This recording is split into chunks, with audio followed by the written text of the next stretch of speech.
Welcome to the BoCo Summit Concept Solutions Competition with Virginia Western Community College, sponsored by the Bank of Botetourt. Presenting will be Michelle Crook from the Bank of Botetourt and Amy White with Virginia Western.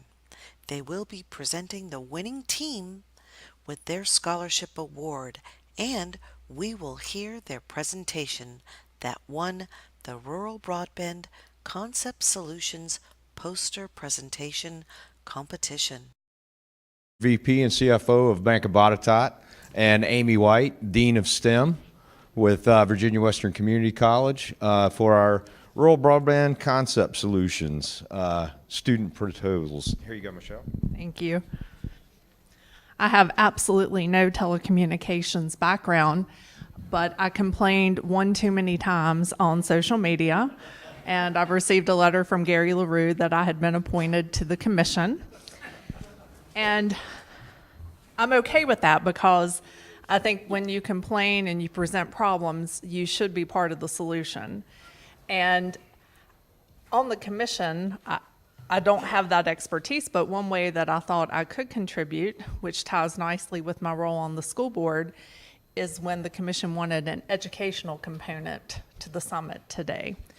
And it gave me an awesome opportunity to work with my childhood friend, Amy White, and we were able to collaborate. And Arlene and I came to Amy and we said, we have this idea.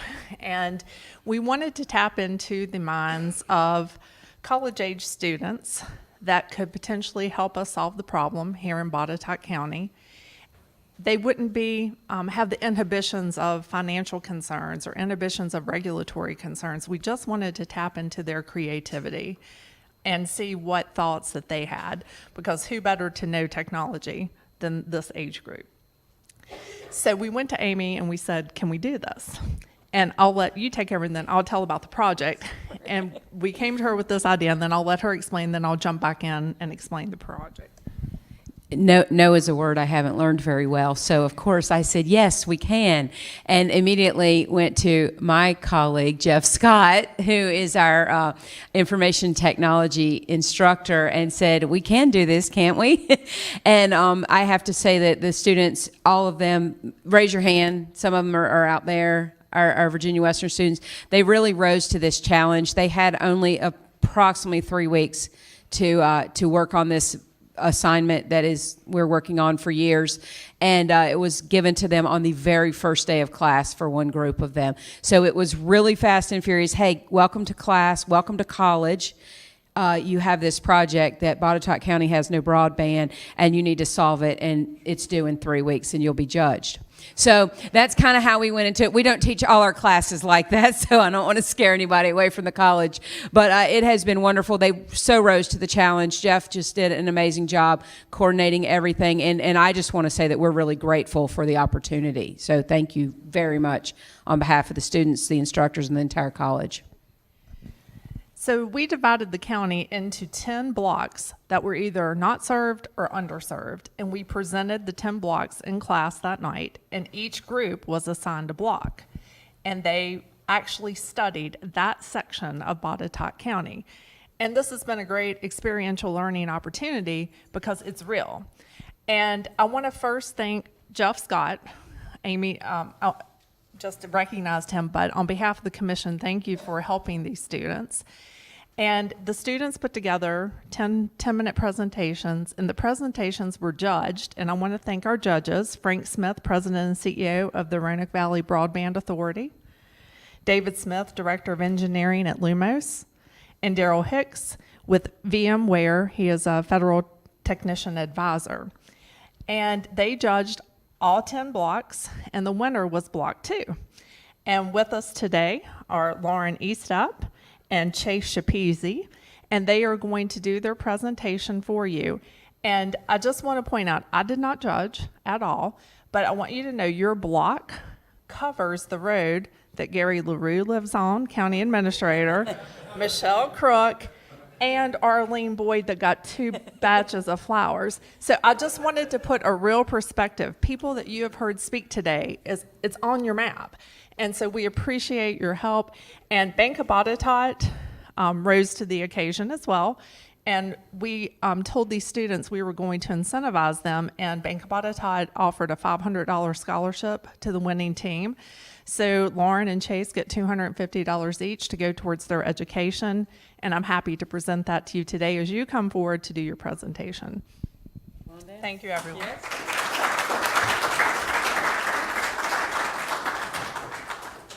Congratulations. And congratulations and good luck.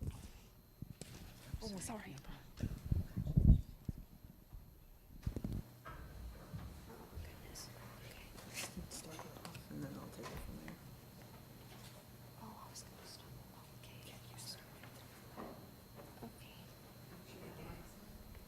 Hello, my name is Lauren Estep, and I'm from Virginia Western, and this is Chase. Our area is Block 2. We had Lithia Road from Lee Highway in Buchanan, going south to where it meets Fringer Trail.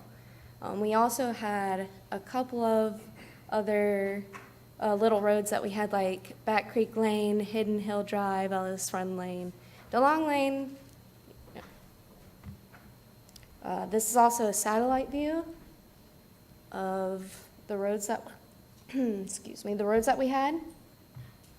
Our ideal company is Lumos, the cable company that we want to use. They cover almost half of the areas that are nearby and around Buchanan. They already have cable lines installed off of where our area is. They would have a more competitive stance against companies like Comcast and other companies that are nearby, but don't nearly have as much lines around as they do. They would be able to, they do support residential areas and small businesses, and they have a lot of different packages and varieties for those areas. Like, we are mostly covering some residential areas, and then when small businesses come in, they would also be able, like I said, to support them. They have a lot of different packages, and one of the basic broadband they have is 25 MPS to start. And they also like help with support, such as during bad storms and tornadoes, etc. Thank you, Lauren. First of all, I'd like to say thank you, everybody, for this opportunity. And I'd also like to say happy birthday to Jeff. If no one knew, it is his birthday today. A devilish 18, if I might say. I'd be looking for that A. Thank you. I haven't been in a room with this amount of high-quality minds since my time in the service. Before I came back to college, I served 6 years in the military, and I'd like to say that strategic planning and that little bit of know-how helped out. If you can go ahead and take a look at this coverage map, it is completely wrong. All the little black dots, obviously, if you can look by the legends in the top left, is your basic residential. You know, I just looked at a good Google Maps and I kind of planted where houses should be. The coverage, though, and the wireless antenna ended up subject to change due to I wasn't thinking of range. That's the thing, the whole wireless thing. This is what our best idea. Looking at most metropolitan areas and even some places like Disney World, you know, they blanket the entire area and wireless signal so you can connect it and you can be there all the time. So I wanted to bring that to y'all. I wanted to give y'all something, not finite, but something y'all could sink your teeth into and take it from there. So the basic idea is just, you know, blanket the entire place with wireless internet. That being said, what you would use is, I have, for an example, an 106-foot cell tower. These cell towers right here, depicted behind me, are usually used in natural disaster relief. When, you know, power goes out, cell service goes out, internet goes out, they can roll these out to, you know, at least bring back basic communications to people. Now, I also was thinking about eliminating cost. I know I wasn't really given a budget, but if I'm going to take a shot at it, I'm going to give it a good shot. A good old college try, as you can say. But as you can see, the tower and the equipment box behind it is all connected. It can be all pulled by one truck, as long as you have a 5-ton towing capacity, which I hope that mostly everybody in Botetourt has. You'd be able to pull this thing out, set it up, and get it ready. The actual antenna itself is hydraulically lifted and all that other stuff, and stable due to the actual platform that it's on. The equipment box itself is for equipment to contain all the switches, the various wiring and everything else to go into, the small detail for the wireless signal. As you can see right here, you can kind of get a visual of what I was saying by the towing capacity by the truck and everything. And this is just a basic concept of it. And we even went with the concept of adding solar panels to it to kind of help alleviate a little bit less cost of adding power lines, running stuff out there, as well as those mobile towers too, so you don't have to deal with zoning and everything else and, actually constructing a tower. With more of that, the actual trailers and everything else and all that can be gathered and deployed in probably about 2 days, 2-3 days. But if we go back at it, I want to go and look at this map again. If you see the little green squares, that's all the antenna. All right. Now, they're all pretty much put into a probably on a mountain. I looked at the local topography of the land, and they're all in the range of somewhere to about 12.5 to 1,300 feet in elevation.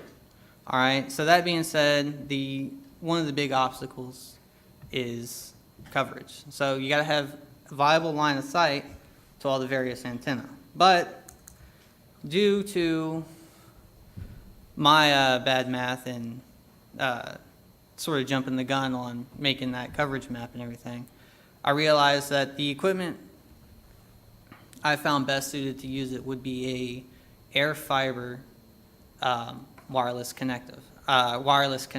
So that being said, you would only have to have one of them because it has the coverage of 100 kilometers, which is equal to about 62 miles and change, I believe, for all of us people that don't use the metric system. But when I found that out, I thought about what can we do more? As in, the area that we were working in, our little block, is about 2.5 miles in a radius, all right? And I had something with the ability to cover 62 miles. So I brought it upon myself to actually think about what can I do to help y'all think about moving this forward to not only cover this area, but the entire county of Botetourt. So with the basic inventory, you would have to use one tower, 2 solar panels, that's just for basic redundancies and stuff like that. One solar panel should be enough, and then the in-question solar panel would probably be a high-end 325 watt, 72 to 92 celled industrial solar panel.